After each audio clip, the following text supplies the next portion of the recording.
Hello मित्रांनो, भाऊ काल रात्री माझ्या खोलीत झोपण्यासाठी आले होते, पण त्यांच्या उपस्थितीमुळे मी त्या सगळ्या गोष्टी करू शकत नव्हते, ज्या मी साधारणतः रात्रीच्या अंधारात करते आणि ज्यामुळे मला खूप शांतता मिळते.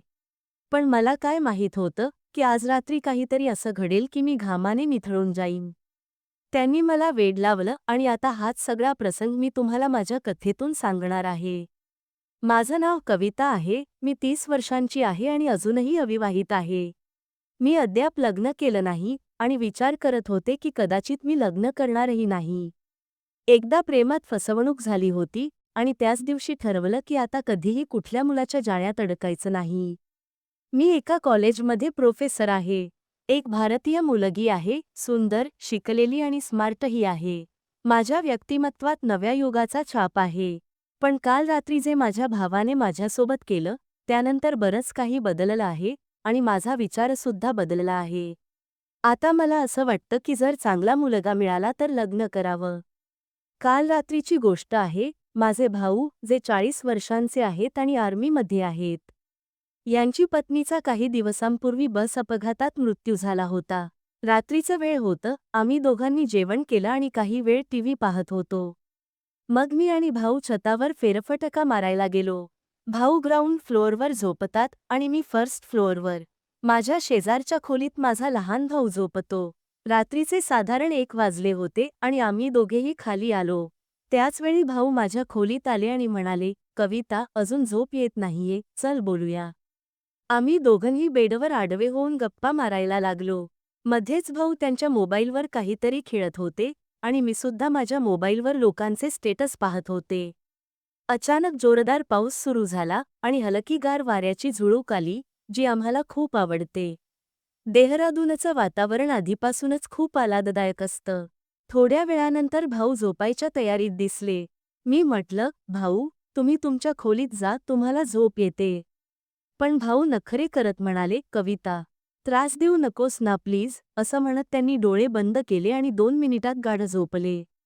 मी उठून बाथरूममध्ये गेले आणि माझे कपडे बदलले, कारण मला टाईट कपड्यांत झोप येत नाही. मग मी परत येऊन बेडवर पडले आणि मोबाईलवर कथा वाचायला लागले. हल्ली मला खूप छान छान कथा वाचायला मिळत आहेत. माझा भाऊ गाढ झोपला होता आणि मी मात्र त्या सगळ्या गोष्टी करू शकत नव्हते, ज्या मी साधारणपणे रात्रीच्या अंधारात एकटी असताना करते. हो, पण आज भाऊ असल्यामुळे मी फार काही करू शकत नव्हते. त्यामुळे मी मोबाईल ठेवला आणि झोपायचा प्रयत्न केला. पण डोक्यात त्या कथांचे विचार सतत फिरत होते आणि झोप काही येत नव्हती. रात्र गडद होत चालली होती आणि माझ्या मनात एक विचित्र अस्वस्थता भरली होती. झोप तर दूरच होती, पण डोक्यात तीच कथा चालू होती, जी मी झोपण्यापूर्वी वाचली होती. त्या कथेनं माझ्या मनात एक विचित्र हलचल निर्माण केली होती आणि मी स्वतःला शांत करू शकत नव्हते. भाऊ शेजारीच झोपले होते आणि त्यांच्या झोपेच्या आवाजांनी मला अजूनच गोंधळात टाकलं. जर ते तिथे नसते, तर कदाचित मी स्वतःला त्या कथेतल्या पात्रांसारखं समजून ते सगळं अनुभवलं असतं, जे मी एकटी असताना रात्रीच्या अंधारात करून सुकून मिळवते. पण आजची रात्र काहीतरी वेगळी होती. मी स्वतःच्या विचारांमध्ये हरवून गेले होते. अचानक भाऊने बाजू फिरवली आणि सरळ झाले. माझं लक्ष अनायासच त्यांच्याकडे गेलं आणि जे मी पाहिलं त्यानं माझ्या पायाखालची जमीनच सरकली.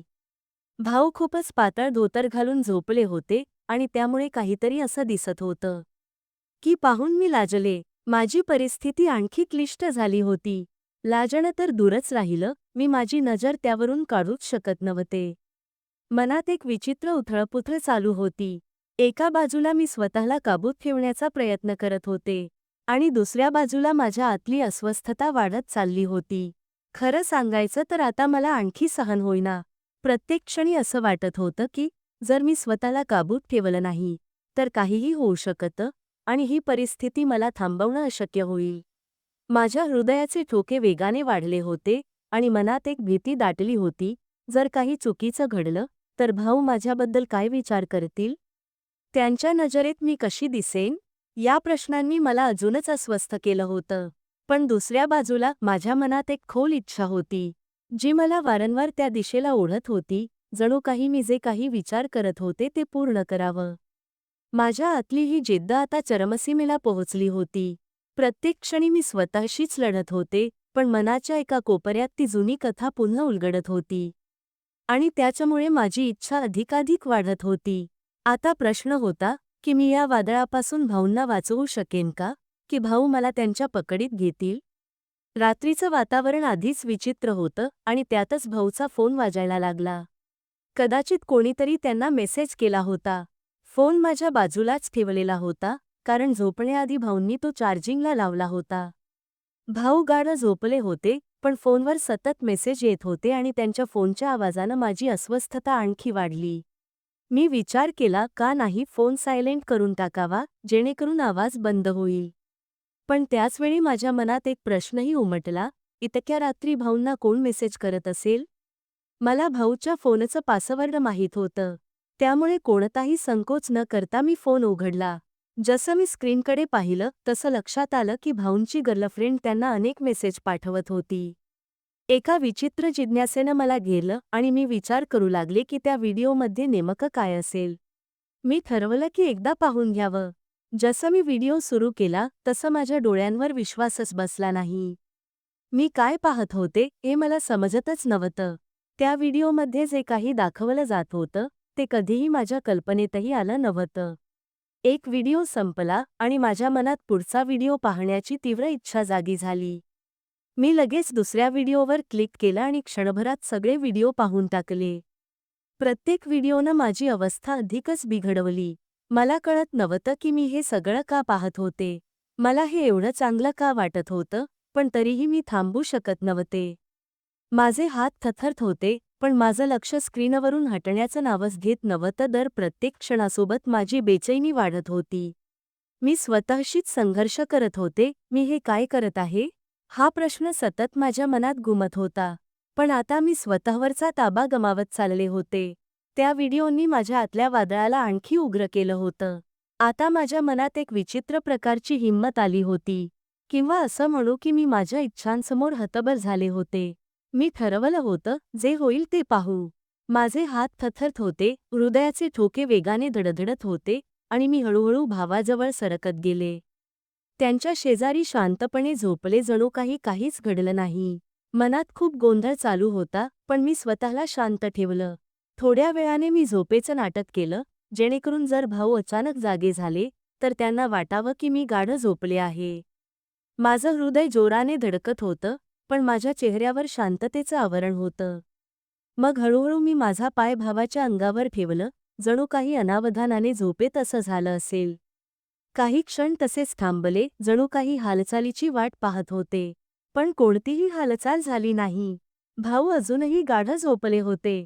मला माझ्या पायाखाली त्याचं शरीर उष्ण जाणवत होतं आणि त्याबरोबर अजून काहीतरी. भावाचं शरीर शांत पडलं होतं, पण त्याच्या मनात कदाचित एक वेगळीच कथा चालू होती.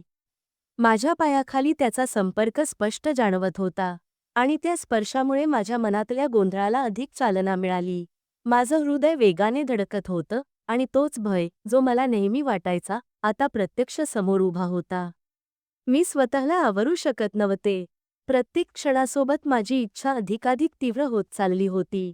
मला हे माहीत होतं की जर आता मी स्वतःला काबूत ठेवलं नाही, तर काहीतरी असं घडेल, ज्यातून मागे फिरणं अशक्य होईल. माझं मन आणि हृदय एकमेकांशी युद्ध करत होतं आणि हळूहळू मी माझ्या मनासमोर हरत होते. मी परत माझा पाय हळूच बाजूला हलवला, हे जाणून घेण्यासाठी की तो किती गाढ झोपला आहे. पण कोणतीही हालचाल झाली नाही. आता माझं मन शांत होत होतं आणि एकच विचार मनात घुमत होता, रात्र आणि शांतता माझ्या आत एक वादळ निर्माण करत होते. प्रत्येक क्षणासोबत माझ्या धैर्यात वाढ होत होती. मी जो निर्णय घेतला होता, त्यातून आता मागे हटणं शक्य नव्हतं. पण मला तेव्हा हे समजलं नव्हतं की तो झोपलेला नव्हता. खरं तर, तो सुरुवातीपासूनच झोपेचं नाटक करत होता. मी जे काही अनवधानाने केलं ते सगळं त्याने जाणीवपूर्वक पाहिलं होतं. कदाचित मला धडा शिकवण्यासाठी किंवा मला सजा देण्यासाठी भाऊ शांतपणे ते झोपल्यासारखे दिसत होते. पण मला कल्पनाही नव्हती की त्यांच्या डोळ्यांवर पडदा असला तरी त्यांचा मेंदू पूर्णपणे जागा होता. माझ्या मनात एकच गोंधळ चालू होता, पण भैयाकडून कोणतीही प्रतिक्रिया न पाहून मी अधिक उत्साहित झाले. त्याचवेळी जेव्हा मी आणखी काहीतरी करणार होते, त्यांनी अचानक डोळे उघडले. माझं हृदय थांबल्यासारखं वाटलं. असं काय झालं? त्यांनी डोळे उघडताच मी पटकन माझे डोळे बंद केले आणि झोपेचं नाटक करू लागले. पण माझ्या मनातली घबराहट आणि बेचैनी स्पष्ट जाणवत होती. मला माहीत होतं की मी स्वतःला एका मोठ्या अडचणीत टाकलं आहे. पण आता जे घडणार होतं, त्यासाठी मी अजिबात तयार नव्हते. त्याच क्षणी भैयाने मला त्या अवस्थेत पाहिलं. काहीही बोलण्याआधीच त्यांनी कोणत्याही संकोचाशिवाय पुढचं पाऊल उचललं. त्यानंतर जे काही घडलं, ते माझ्यासाठी एका मोठ्या धक्क्यापेक्षा कमी नव्हतं.